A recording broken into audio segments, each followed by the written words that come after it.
Yan mga idol, kita na yung ilog oh. Grabe.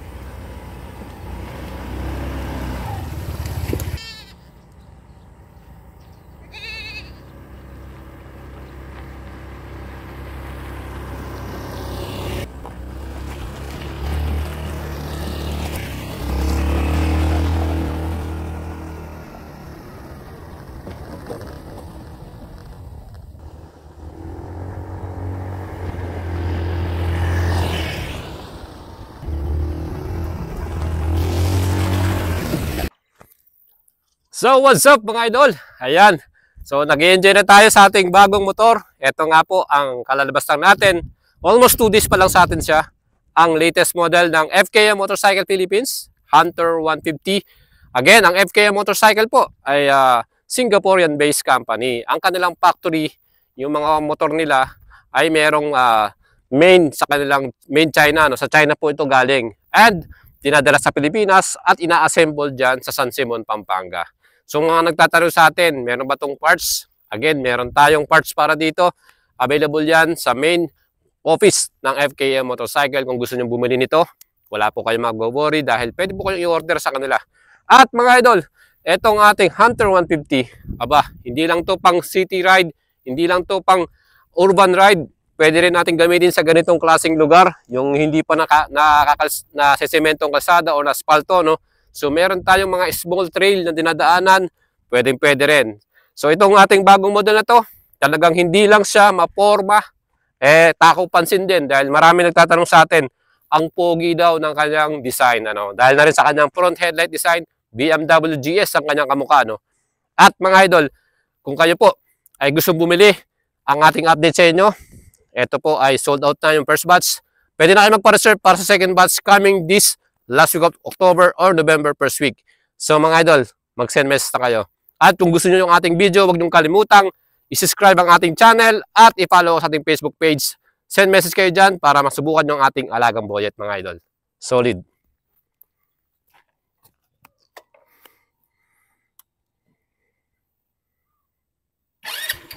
Alright, let's go. Ride na ulit tayo.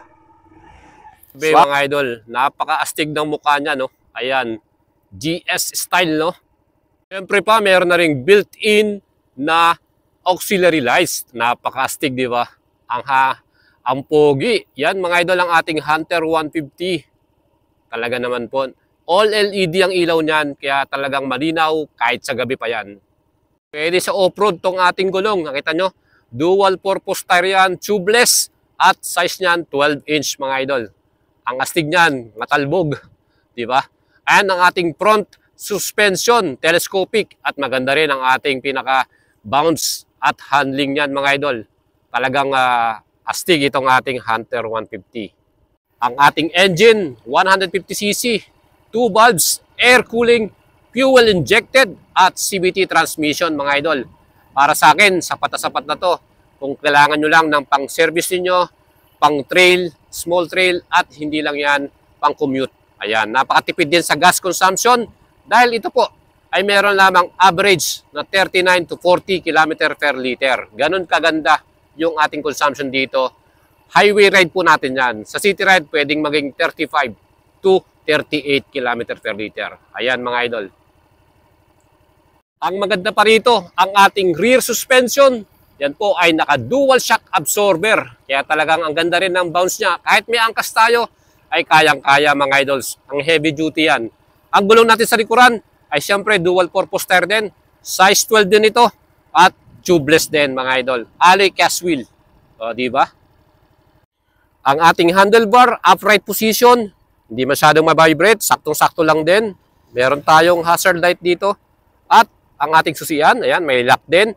Plus, meron tayong bottle holder. At meron din tayong USB charger doon. Ayan. Meron tayong charger para sa ating cellphone. Hindi na tayo malolobat. Fully digital din ang ating instrument panel. Ayan, no? So, kitang-kita mo rin ang ating fuel gauge, odometer, at ang ating RPM. Ayan, mga idol, yung mga switches natin. Quality din, ano? Hindi pipitsugin. Maganda rin ang pagkakagawa niya. At meron tayo ditong switch on and off ng ating engine. At ilaw natin. Pwede nating switch on, switch off. Ayan. Magandahan yan, mga idol, no? Solid. And the best dito, yung ating gulay board. Ayan. di ba? Meron tayong spacious na middle floor. Ang perfect para sa atin yan. Meron din tayong hook dito na extra para sa ating mga pinamili. Kaya mga idol, etong ating Hunter 150 ay napaka-solid dyan, di ba? Pakita natin sa inyo yung kanyang compartment. So ayan mga idol, yung ating upuan, talagang comfortable, makapal yung foam. At kahit nag long range tayo ay walang problema. Ayan ang ating compartment. Napaka-solid oh. Pwede nating ilagay yung mga personal belongings natin dyan. Ano? At ang ating gas dito ay 7 liters. Sabi ko nga sa inyo, 39 km per liter ang ating consumption. Panalong-panalo mga idol. Talagang makakarating tayo sa malayong lugar dahil 7 liters times 38 or 39, aabot tayo ng almost 200 or 300 km per liter. Di ba? Ang astig. Ayan po mga idol, ang ating Hunter 150. The best dyan mga idol, naka-disc brake ang ating front 2-piston caliper. Aba, maganda rin yung ating brake para dito sa ating Hunter 150. Ano? At disc brake din ang ating likuran. O diba, napaka-solid para sa stopping power natin. Even though wala tayong ABS equipped dito, para sa akin enough na yan dahil saktong-sakto lang naman ang takbo natin dito. No? Yan po, naka-disc brake ang front and rear. Hydraulic disc brake 2-piston caliper. Solid. Ang ating likuran, yan po ay LED taillight din natin. Ano? Maporma din. Ibang klaseng design niya. No? At malinaw din yan lalo na sa gabi.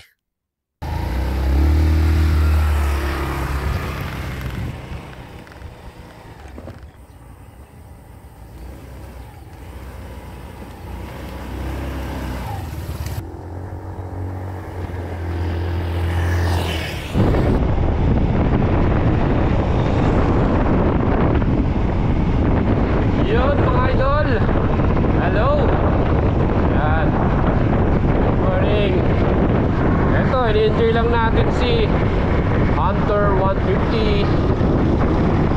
Yan.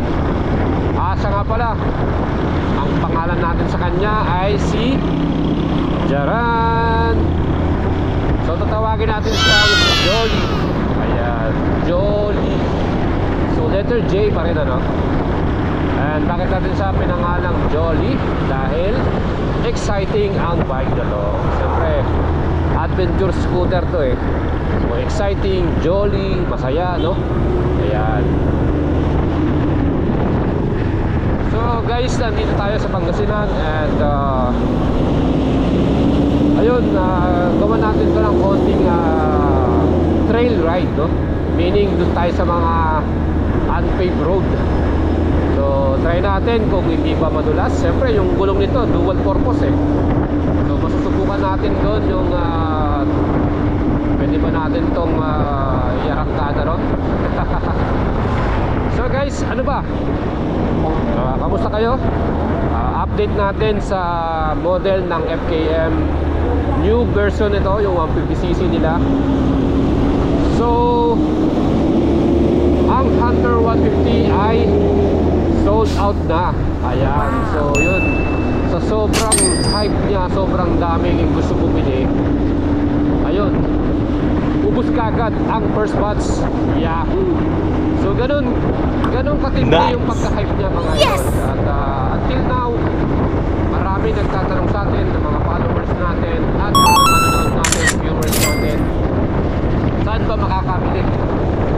Ayan, so ngayon kasi wala talaga na tayo mabibili. Ubos na sa lahat ng FKM store. Ayan. So good news yan mga idol. Meaning ano na tayo, marami talagang tumatangkilik, no? Marami yung may gustong kumuha nito at bumili. Ano kaya ang rason bakit gusto nilang makakuha nito mga idol? Siyempre unang-una na dyan yung presyo, no? One of the best marketing ginawa ng FKM dito, yung presyo.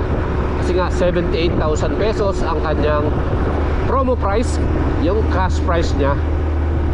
So sa 78,000, sagad na yun, wala ka nang babayaran, ano?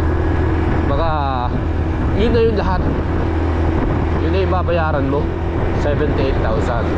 And nakita naman ninyo sa ating actual release and vlog, no? Ang dami nating nakuwang previous dito. We have a half face helmet. Nice. top box, no?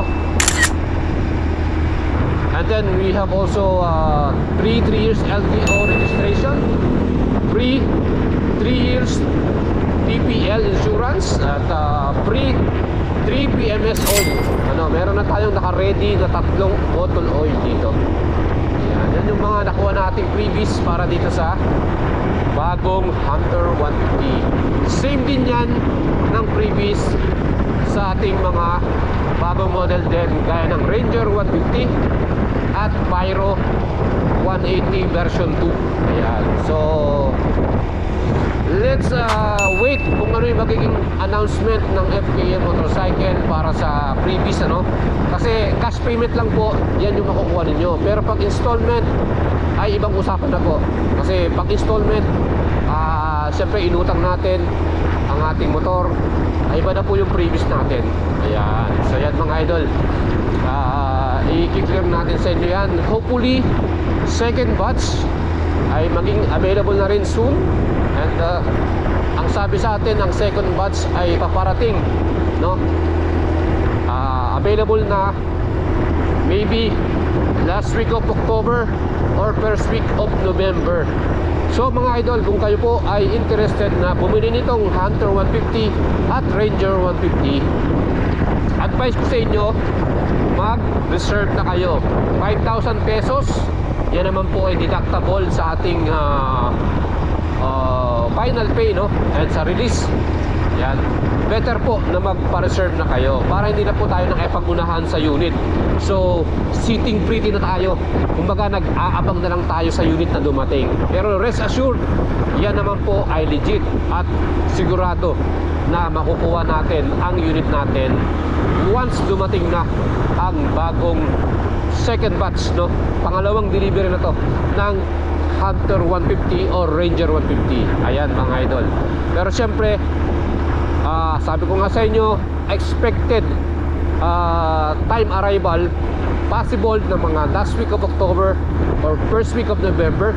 Pwede pa pong mausog yan, pwede pa pong maiba yan, depende po sa FKM. Syempre yung shipping, yung customs, hindi natin hawak yan. Hopefully mapaaga, mas maganda.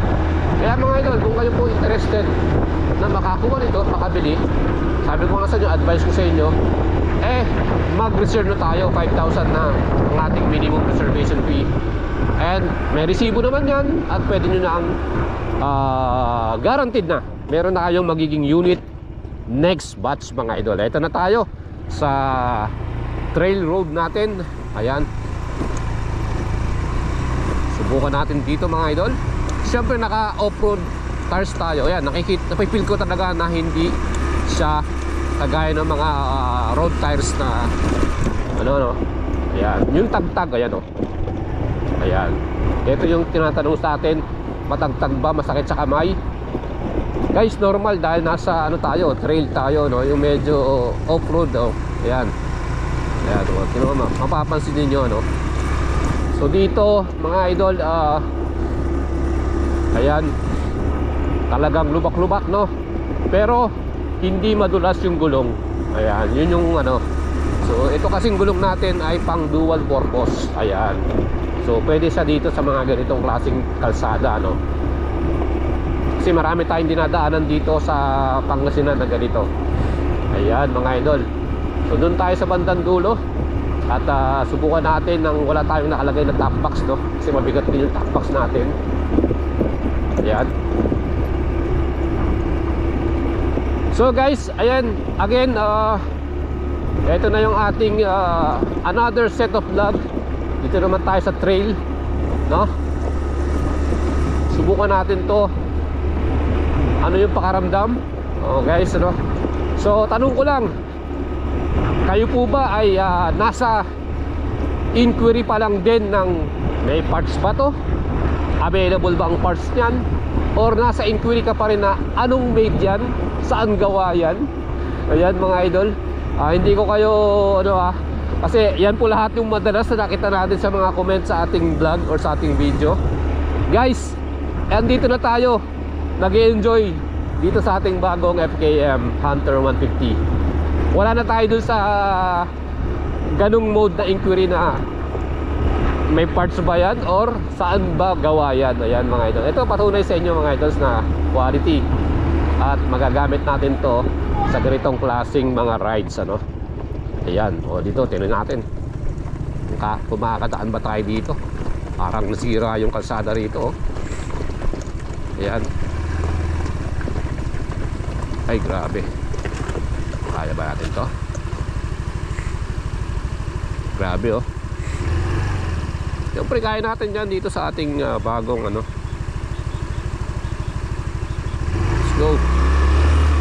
Buya nga, mayroon pang angkas eh.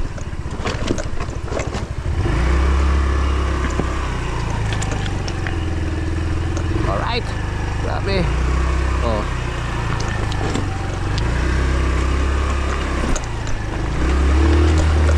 Oh. Oh. Alright. Nakakakita tayo. Grabe. O, diba? What do you say mga idol? Grabe yun. Oh. Ayan, o, diba?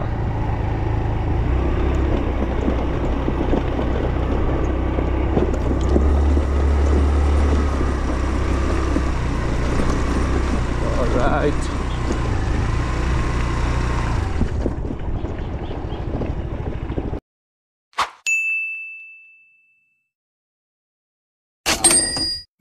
Nice.